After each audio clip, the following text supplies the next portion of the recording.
سورہ بقرہ کی 84 نمبر آیہ مبارکہ سے پڑھیں گے۔ اعوذ باللہ من الشیطان الرجیم، بسم اللہ الرحمن الرحیم۔ وَإِذْ أَخَذْنَا مِيثَاقَكُمْ لَا تَسْفِكُونَ دِمَاءَكُمْ وَلَا تُخْرِجُونَ أَنفُسَكُمْ مِنْ دِيَارِكُمْ ثُمَّ أَقْرَرْتُمْ وَأَنْتُمْ تَشْهَدُونَ۔ بنی اسرائیل سے لیے گئے ایک اور وعدے کا بیان ہو رہا ہے۔ مختلف وعدوں کا پیچھے ذکر ہوا جنہیں بنی اسرائیل نے پورا نہ کیا اور ہمیشہ وہ وعدے توڑتے رہے۔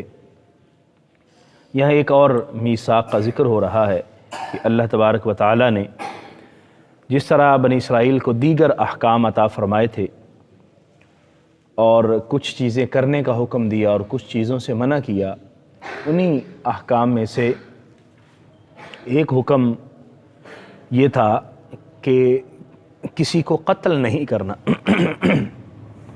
قتل کرنے کی ممانعت فرمائی تھی، خون بہانے سے منع کیا تھا۔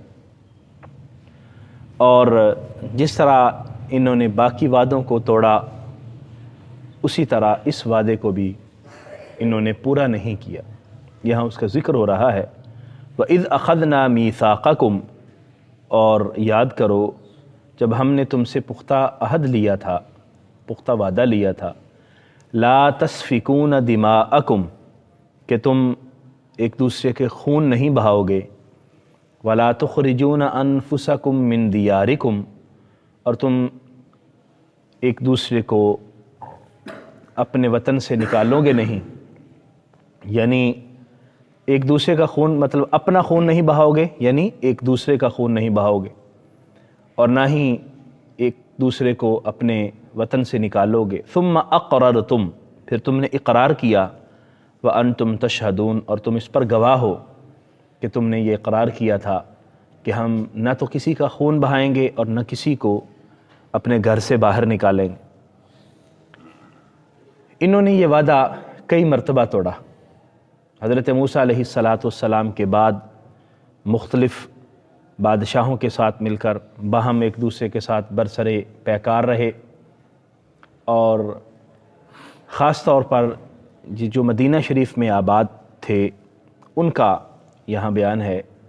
مدینہ شریف میں 3 قبائل تھے یہودیوں کے آباد، بنو نذیر، بنو قینقاع اور بنو قریظہ۔ اور اسی طرح مدینہ کے اندر رہنے والے جو مشرک تھے وہ 2 طرح کے قبیلے تھے، ایک اوس اور خزرج۔ اوس اور خزرج کی باہم لڑائی رہتی تھی، ایک دوسرے کے ساتھ ان کا جنگ و جدل چلتا رہتا تھا۔ یہ قبائل بھی تقسیم ہو کے ان کے ساتھ مل گئے۔ بنو قینقاع جو ہے وہ خزرج کے ساتھ مل گیا، اور بنو نذیر اور بنو قریظہ اوس کے ساتھ مل گیا۔ تو ان کی جب آپس میں لڑائی ہوتی تو یہ بھی ساتھ مل کے لڑتے، تو ایک دوسرے کو قتل بھی کرتے۔ اور پھر کیا ہوتا کہ اگر ان کے کچھ قیدی بنا لیے جاتے تو پھر یہ اپنے جو ان کے بنائے گئے قیدی تھے ان کو پیسے دے کے، فدیہ دے کے چھڑا لیتے۔ ان سے پوچھا جاتا کہ پہلے تو تم لڑ رہے تھے، اب ان کو فدیہ دے کر کیوں چھڑا رہے ہو جب پکڑے گئے ہیں؟ تو کہتے کہ ہمیں تورات میں یہ حکم دیا گیا ہے کہ قیدیوں کو چھڑایا جائے، چاہے جرمانہ دینا پڑے، فدیہ دینا پڑے، ان کو چھڑایا جائے۔ تو اللہ تعالیٰ نے ان سے یہ استفسار فرمایا اگلی آیہ مبارکہ میں کہ تمہیں تورات کے اندر یہ حکم دیا گیا تھا کہ تم نے ان کو باہر ہی نہیں نکالنا، تورات میں تمہیں یہ حکم دیا گیا تھا کہ تم نے باہم لڑائی ہی نہیں کرنی، تو تم اس پر تو عمل نہیں کرتے، اور جب باہم لڑائی میں قیدی بن جاتے ہیں تو پھر فدیہ لے کر چھڑا لیتے ہو۔ یہ کیا بات ہوا؟ ایک بات تم مانتے ہو اور دوسری بات کا تم انکار کرتے ہو۔ تو یہاں اس کا ذکر کیا گیا، ہمارا جب تم سے وعدہ لیا گیا تھا تم اس بات کا گواہ تھے کہ تم اس وعدے کو پورا کرو گے، لیکن تم نے کیا کیا؟ ثم انتم ہؤلاء تقتلون انفسکم، پھر تم ہی وہ لوگ ہو جنہوں نے اپنے آپ کو قتل کیا، اپنے آپ کو قتل کیا یعنی اپنے یہودی بھائیوں کو قتل کیا۔ وَتُخْرِجُونَ فَرِيقًا مِّنكُم مِّن دِيَارِهِمْ، اور تم نے اپنے ایک گروہ کو اپنے شہر سے نکالا، اپنے گھروں سے نکالا، تظاہرون علیہم بالاثم والعدوان، ان کے خلاف مدد کرتے ہوئے، گناہ اور سرکشی کو ہاتھ میں لے کر گناہ اور سرکشی کی مدد کے ساتھ تم نے ان کے خلاف اوروں کا ساتھ دیا۔ وَإِن يَأْتُوكُمْ أُسَارَىٰ تُفَادُوهُمْ، اگر وہ تمہارے پاس قیدی ہو کر آتے ہیں تو تم فدیہ دے دیتے ہو، تفادوہم، ان کا فدیہ دے کر ان کو چھڑاتے ہو۔ وَهُوَ مُحَرَّمٌ عَلَيْكُمْ إِخْرَاجُهُمْ، حالانکہ تم پر حرام کر دیا گیا تھا ان کا نکالنا ہی حرام کیا گیا تھا کہ تم انہیں نہیں نکالو گے، لیکن تم نے وہ بات نہیں مانی اور فدیہ دے کر چھڑانے والی بات تمہیں یاد آ گئی۔ أَفَتُؤْمِنُونَ بِبَعْضِ الْكِتَابِ وَتَكْفُرُونَ بِبَعْضٍ، کیا تم بعض کتاب پر ایمان لاتے ہو اور بعض کا انکار کرتے ہو؟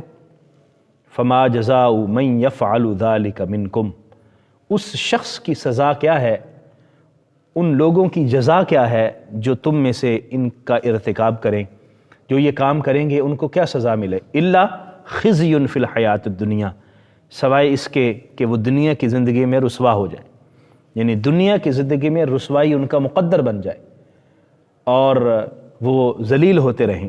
وَيَوْمَ الْقِيَامَةِ يُرَدُّونَ إِلَىٰ أَشَدِّ الْعَذَابِ، اور قیامت کے دن ان کو سخت عذاب کی طرف لوٹا دیا جائے، اس سے بھی شدید عذاب کی طرف۔ دنیا میں جو قتل و غارت تم کر رہے ہو ایک دوسرے کے ساتھ اور ایک دوسرے کو پریشان کر رہے ہو، اس کی بنا پر رسوائی تمہارا مقدر بنے گی، اور پھر جب قیامت کو اللہ کے حضور پیش کیے جاؤ گے پھر تمہیں اللہ تعالیٰ مزید سخت عذاب کی طرف لوٹا دے گا۔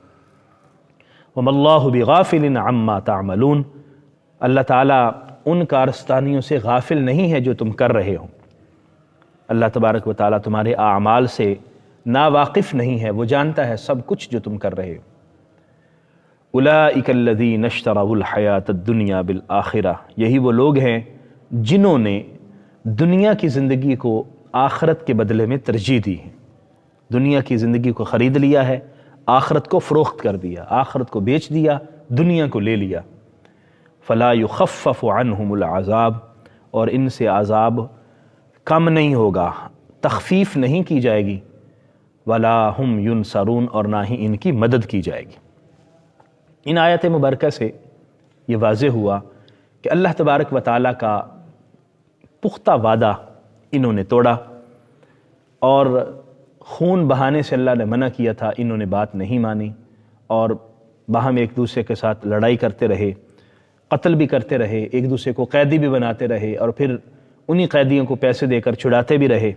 حالانکہ ان ساری چیزوں سے اللہ نے منع کیا تھا، نہ لڑنا ہے، نہ قتل کرنا ہے، نہ کسی کو اپنے گھر سے نکالنا ہے، لیکن انہوں نے فدیہ والی بات کو صرف یاد رکھا اور باقیوں کی خلاف ورزی کی۔ اللہ تبارک و تعالیٰ کو یہ بات قطعاً پسند نہیں ہے۔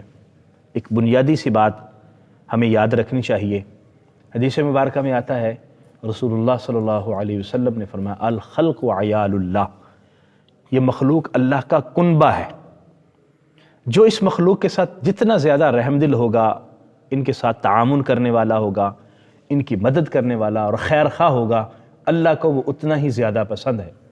ہمارے صوفیاء کرام نے اسی لیے خدمت خلق کا جو رستہ اختیار کیا اور ہمیں تلقین کی، وہ اسی وجہ سے کہ مخلوق خدا کی خدمت، مخلوق خدا کے لیے آسانیاں پیدا کرنا اور ان کے لیے شفقت کا مظاہرہ کرنا، یہ اللہ کے قرب کا بہت آسان ترین رستہ ہے، اور کوئی بھی ظلم اور ناروا سلوک اللہ کی مخلوق سے روا رکھنا اللہ کو قطعاً پسند نہیں ہے۔ ما کان اللہ فی عون العبد ما کان العبد فی عون اخی، حدیث میں آتا ہے کہ اللہ اس بندے کی مدد فرماتا ہے جو اللہ کے بندوں کی مدد کرتا ہے۔ تو قرآن مجید کے اندر قتل و غارت کا ویسے بھی منع کیا گیا۔ اللہ تبارک و تعالیٰ کو کسی کے ساتھ ایک تھپڑ مارنا بھی پسند نہیں ہے، کسی کو گالی دینا بھی پسند نہیں ہے۔